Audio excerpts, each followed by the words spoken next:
once again to EWTN's Bookmark. I'm Doug Keck, your host. Our guest author is Father Jeffrey F. Kirby, author of Encountering the Lord in His Holy Court, a walk through St. Peter's Basilica, published by Signal Press. Welcome, Father, to EWTN's Bookmark. It's good to be here. And I really mean welcome, because it's really the first time you've been on this program, and I think the first time you've ever been on EWTN, correct? That's right, yes. Right, yes, okay. Yes. So, and you are from which diocese? Diocese of Charleston, South Carolina. Okay, now I'm trying to figure out, Diocese of Charleston, South Carolina, it's in the South, not a heavily Catholic area necessarily, and you're writing a book about wandering around in St. Peter's Basilica. How did this happen? Right, well, you're right in the sense of the Diocese of Charleston is the whole state of South Carolina. And when I applied to the seminary, the bishop at the time, Bishop Baker, who's our bishop who is now right in Birmingham. Now in Birmingham, right? Yep, and so he sent me to seminary at the North American College. And while I was there, students have apostolates. And we hear the North American College, and people have even seen programs on EWTN about the North American College. What is it? Right, it's the American Seminary in Rome. There are over 20 U.S. seminaries. Most are within the United States. One is in Belgium, and then the North American College is the American Seminary in Rome. Okay. So there are apostolates to each of the students, to the seminarians. When you say an apostolate, what's an apostolate? Oh, like a ministry, a work of service in Christ's name. That you're supposed to do as part of your time as being a student there. Exactly, okay. Right. And the apostolate of giving tours of St. Peter's Basilica or other holy places is really considered part of the Christian formation, you know, as far as the training in Christian formation, because in giving the tours, as someone could see in the book, it could be anyone. They were free tours every afternoon. It could be Catholics, non-Catholics, Christians, Buddhists, Muslims, Hindus, fallen away Catholics, you know, disgruntled Catholics. You've got them all. See a lot of them, I'm sure. Exactly. Oh, yes. Let me ask you, I mean, so how did when somebody wanted to go on a tour like this, did they go to the North American College's website and sign up? Was it through the college in order to get you as a tour guide? How did that work? Sure. It's every afternoon, normally about 2:15, they would meet in the visitor's office near St. Peter's Basilica. It's just right to the left by the post office. And anyone could show up. They could go to the website for information, but basically every afternoon about 2 o'clock, and one of the seminarians would show up. I would only have one day a week, and would show up, and there was a small group of us. And how many various priests or seminarians, I should say, were actually doing this? Probably about 10 to 15. 10 to 15. And how long did you actually do that? For myself, it was about 2 years. Okay. So this is 2 years of you walking through St. Peter's doing your tour. Oh, yes, and with everyone imaginable, from people who really had problems with the Catholic Church, people who showed incredible openness to the Church, people who didn't believe in God or believed in multiple gods, in the case of some Hindu tourists. So it was the full array of humanity, which really shaped the tours. I gave it year after year, week after week, month after month, because as someone would ask a question or make an observation, it would shape the way that I presented that part of the Basilica the next time. And how long did the tour actually run? Normally I tried to keep it about an hour and a half. There were sometimes when a particular group, you know, like a parish group that were really into it and understood the Catholic faith, afterwards I would say I could keep going. You know, I could have someone there all day if they wanted. And what do you think was different about the kind of tour that you could give than, let's say, a normal tourist kind of thing off the bus and walking around? I'm assuming there was a difference. There was, Doug. In fact, I studied history at Franciscan University of Steubenville and had a great love just for the story of humanity, and particularly in Rome. And so when I was sent there as a seminarian, I was thrilled to be able to give tours of St. Peter's Basilica. We had this large book that we had to study all the facts and information and so on. And the first couple of weeks, it was just that. In fact, kind of embarrassed to say that the first couple of tours were probably very bad. It was just the facts, the details. But then after a while, I began to realize what an opportunity. I mean, here we're at home base here, you know, like home turf, and I could share the story of the Christian faith and the fullness of that faith in the Catholic Church to whomever would want to come willingly, freely on this tour. So what I tried to do was choose themes from our faith in order to then use parts of the Basilica to tell the story of Christianity, of the Catholic Church. And so that's also helped to keep it at an hour and a half, but also just the opportunity of sharing that story and using the Basilica and its monuments, its history, its splendor, its majesty, to show the Lordship of Jesus Christ, and the mission of the Catholic Church in our world. Okay, before we talk about the actual book itself, so people understand it's not the kind of book you necessarily pick up so you can walk around St. Peter's on your own. Maybe you could use it for that, but you've got a higher motive, I think, for this. Yes. And you don't need to be in Rome to appreciate this, which is your idea, right? Exactly. In fact, for those who might want to use the book for an actual walk in the Basilica, if someone was going to Rome, there's an appendix to help them with that.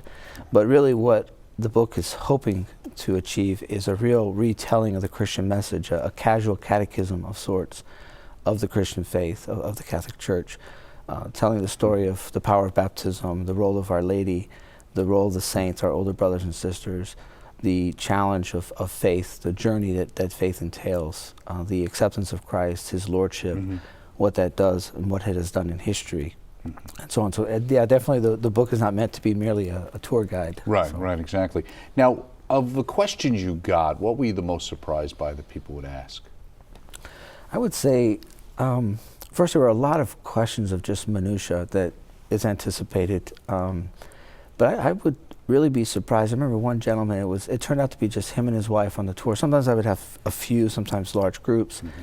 And I remember he was kind of a big guy and just would not smile and rarely made eye contact. And I thought, oh man, this is going to be a tough one, you know? And so the whole, piazza and so on was nothing, no feedback. And we walked in the Basilica, and this man who had been so hard and just difficult in some respects, walked in and just started crying. Really? Crying. The first time he'd been to the Basilica, he just cried. He said all he kept saying was, "I've never seen anything this beautiful," and he asked me to tell me about the God in whose honor that church had been built. This is a man who I'm sure has heard of God, has heard of Jesus Christ, but it was really the beauty of the Basilica that just gave him that sense of awe. Do you think that's a part of our Catholic faith that we're trying to recapture in some ways? Oh, absolutely, absolutely. I think that the whole message of the new evangelization is precisely that renewal of that sense of awe in God and of the desire that He has to be in a relationship with us, and the opportunity we have to be in that relationship and to grow in His love and to love our neighbor. Absolutely. And I saw that in the tour. I think people, in seeing the beauty of the Basilica, began to really see it as a sacramental, that they saw, wow, there really is a lot to offer, to be offered by the Christian message. The faith has something to contribute and can actually help my life. And for us who are believers, who have been living the faith, that's a no-brainer. But I think people have just become so complacent or lukewarm that they need the beauty to shake them. Is there also a sense, too, by tapping, you've got a historian's background, tapping into that history? Again, we always hear so many times, Marcus always says, the early church fathers helped so many Protestants to understand, because the lineage of the church is there, to go to Rome and see the connections. And you talk about not only when St. Peter's was built, but what was on St. Peter's before, right? Yes. Yes. And its ancient heritage, and the issue of St. Peter's bones, right? That's right. Absolutely. In fact, the Matthew 16, the verse is on the rotundo right over the main altar, thou art Peter, and upon this rock I will build my church. And the whole tour builds up to that. And at the end, I tell them, this isn't a museum, this isn't an art exhibit. This entire structure exists because a poor Galilean fisherman confessed Jesus of Nazareth to be the Christ, the Son of the living God. And thou art Peter, and on this rock I will build my church. In this humble fisherman, Galilean fisherman's grave. One could almost think this is absurd, as the ancient emperors did. Right. When the Pope took Constantine to show him the burial place of Peter and said, this is the holiest place in my religion. The emperor couldn't understand that. Right. These are the private gardens of the emperor, a Galilean fisherman. And yet we have that same sense that it's only because of this, and not because of the man Peter, but because of the office he was given and because of the declaration, you are Christ, and I will build my... Yeah, upon this rock I will build build my church, thank you, right? Thank you. You go to say our walk is not a history lecture or a lesson in art appreciation, but a discussion of the faith that gives life and breath to the Basilica and to human existence. You say, we are all invited to temporarily leave our troubles behind and make our walk today through St. Peter's Square and Basilica as a small pilgrimage. Is that what you encourage the people on your tour to do? Absolutely. And even if someone is simply reading it at home in their living room, I would hope that it would be a pilgrimage, and a true pilgrimage in the sense of we don't simply leave our troubles and that's it, we're gone. No, like we leave our troubles there so that we can be renewed in the Lord, and then we come back to those troubles with renewed energy, seeking to be salt, light, and leaven in our world. Right. You know, and in fact, the last chapter is the Navicello, as one is leaving, the mosaic up above the exit of St. Peter's Basilica, of Peter walking on water, and Jesus. You know, of course, when Peter begins to sink, Jesus saves him. You know, and the last image I would hope, whether one was reading or actually visiting the Basilica, with that same image, that if we just ask for the help, the Lord will be there. As we go back to our troubles, we do not walk alone. We have to have faith, but we have to rely on our Lord ultimately. Absolutely. We can't do it on our Yes, own, right? yes. You say, welcome to Vatican City. It's the smallest sovereign state in the world. 8 Vatican cities could fit into New York Central Park. Have you been in New York Central Park? I have, just once. It wasn't a pleasant experience, but okay, but not as pleasant as St. Peter's. Right. So are people usually surprised in a sense at how small it is, but yet how big it is? Very much so. In fact, the initial reaction when I share people with these facts and point out the boundary of St. Peter's and of the Vatican City, people are surprised that really the Vatican City State is the church, the museums, the papal residence, and a small garden. Right. And that's it. Right. And you say, because you kind of give the history and the background, and we alluded to it earlier about the origins of that particular area of Rome, you say this small city region, formerly the private gardens of the Roman emperors, is what you said. And what's interesting too, you say here, you talk about abnormally for Rome, which syncretized and adopted religious customs from every culture where it appeared, everything went for religion, a small band of apostate Jews who worshipped a man named Crest. You spell it as Crest. Yes. I've never seen that before. Right, it was a misspelling by Tacitus, the Roman historian. Oh, okay. And he misspelled Christ, obviously, and in his annals, one could see that misspelling. Or if it's put properly Christ, you'll see a footnote. Right. So in a lot of ways, Romans didn't have any problem. They were gods all over the place, and basically as long as you said the emperor was okay, things were all right. And they had a problem with the Christians ultimately because they weren't willing to worship these other gods. That's right, exactly. And that made them somewhat concerned. The one other thing, and then they talk about additionally, there were rumors among the Romans, this group were cannibals who ate flesh, drank blood. That brothers and sisters married one another, that members were drowned in baths. It's interesting to see that because all of those obviously are reflections of what was actually going on as we would understand it from the Mass or from baptism, right? Yes, absolutely. And it's great to go back to these early expressions because they help us to understand as well the theology that the early Christians actually spoke of eating the Lord's body and drinking his blood. Right, exactly. And actually being drowned in baptism. And for the Romans, that was just a shock. Of course, this was before the empire really fell. Later in the empire, you'll see all kinds of evil and wickedness. But still, at this point, the average Roman was still appalled by such things. You know, so even Nero and his imperial court may have indulged in actual such things. Right. The average Roman would have been offensive to their sense of virtue. Right. It's also interesting too, because we all know kind of, and you talk a little bit about the whole, you know, the city burned and Nero was there, and we hear the fiddle story, but ultimately kind of looking for somebody to blame and somehow decided that the Christians might be good scapegoats. But what's interesting that I thought is that it said, the Romans basically say, believing that if you strike the shepherd, the flock will scatter, the imperial authorities began to look for Jesus Christ. The Christians spoke of Christ in the present tense and his activity among them. Yes. So the Romans thought he was still running around, right? Absolutely, and that actually predates Nero when the initial persecution began. There were some offenses against Christian believers before the Great Fire in 64. But the Roman authorities, because the Christians spoke of Jesus in the present tense, they really thought that Jesus lived on the streets of Rome in the late 50s, early 60s AD.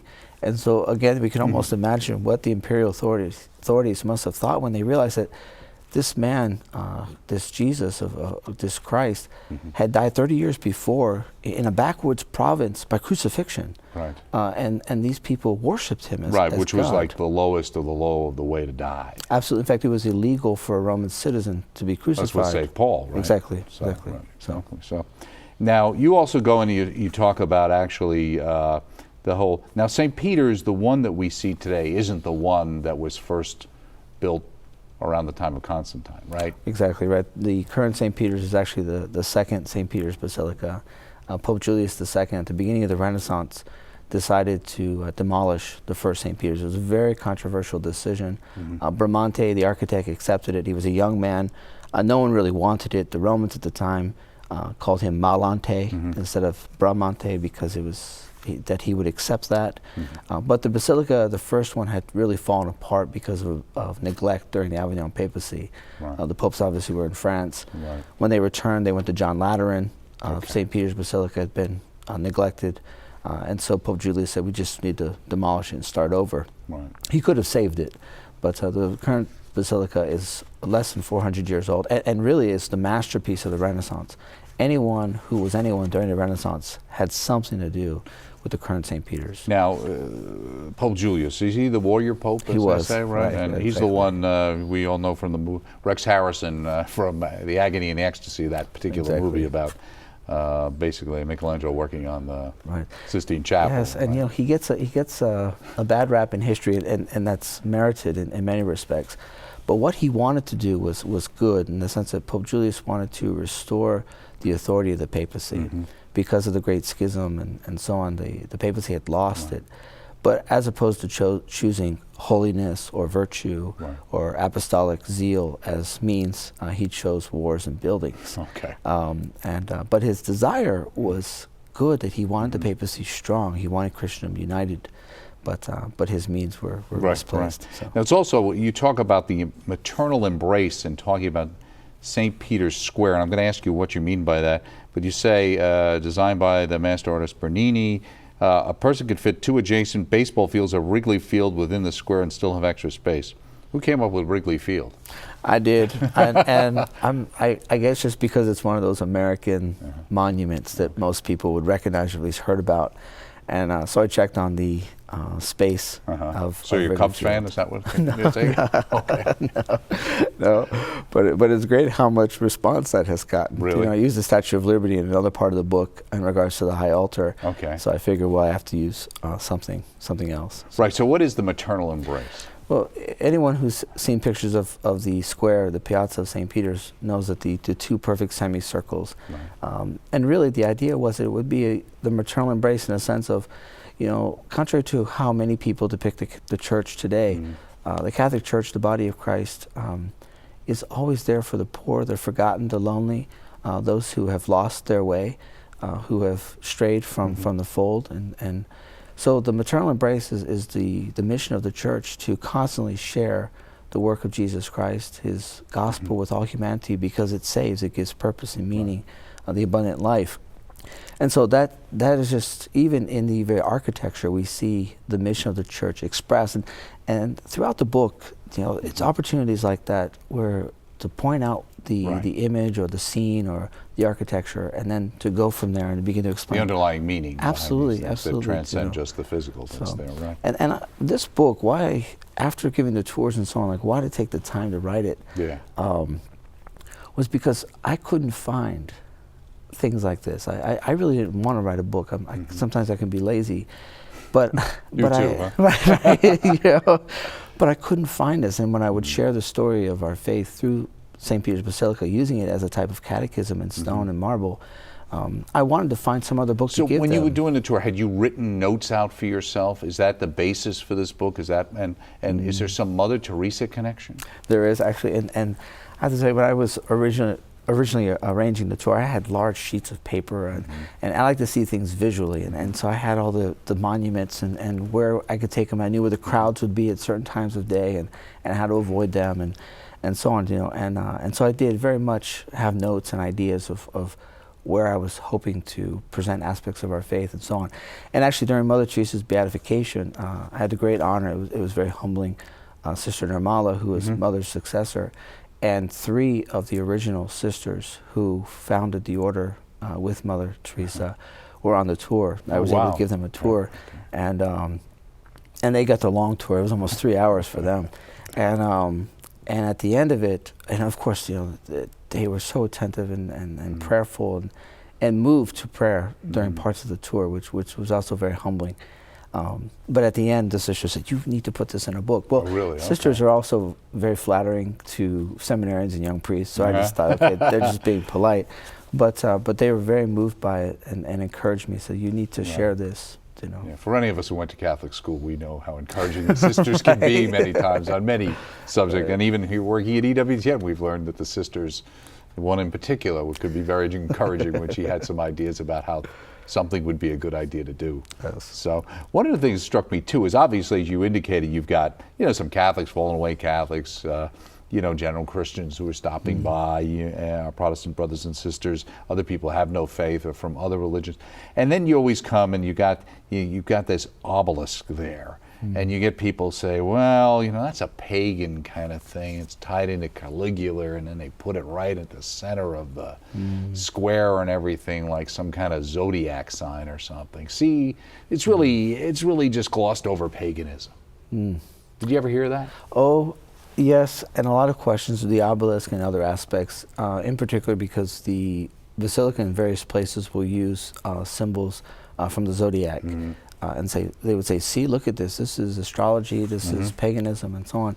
And as I try to point out throughout the book, that each of these aspects of paganism or of astrology or astronomy, all of these were indicators that pointed to the fullness of the faith. And so as Catholics, we are never afraid of anything, as Paul says in letter to the Philippians, of anything that is good and holy and pure. We can baptize anything and show how those were all indicators, pointers to the fullness of faith. And I think that is especially true.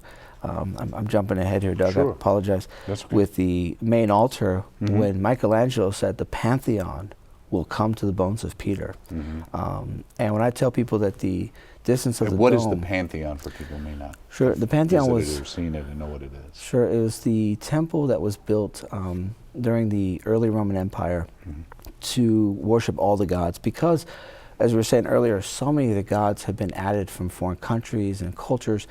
Rome couldn't keep up with, and they certainly couldn't build a temple to each one.